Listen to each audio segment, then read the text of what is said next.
The Yazoo Pass Expedition was a joint operation of Major General Ulysses S. Grant's Army of the Tennessee and Rear Admiral David D. Porter's Mississippi River Squadron in the Vicksburg Campaign of the American Civil War.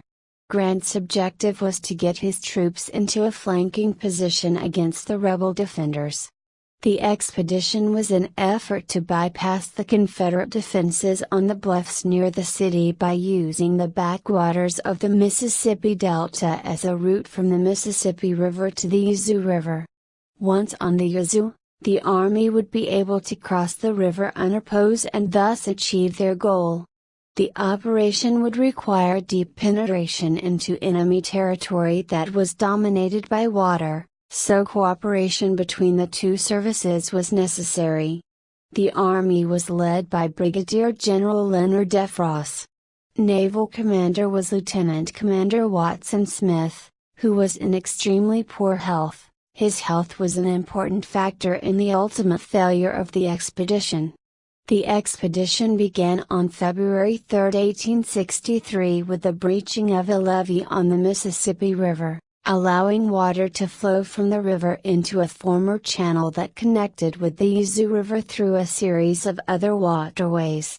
The attacking fleet passed through the cut into Moon Lake, through the Yazoo Pass to the Coldwater River, and then into the Tallahatchie, which combines with the Yallabusha to form the Yazoo River, which met the Mississippi a short distance above Vicksburg.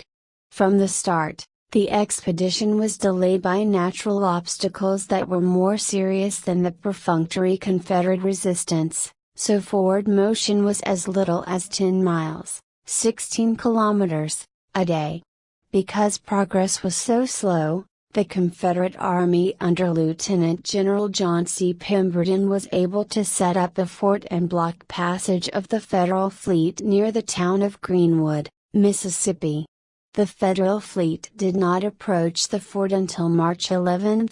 Then, the ironclad gunboats of the fleet were repulsed in a series of gunfire exchanges on 3 separate days. The Army troops present could not contribute significantly to the battle because of the nature of the ground, much of which was underwater.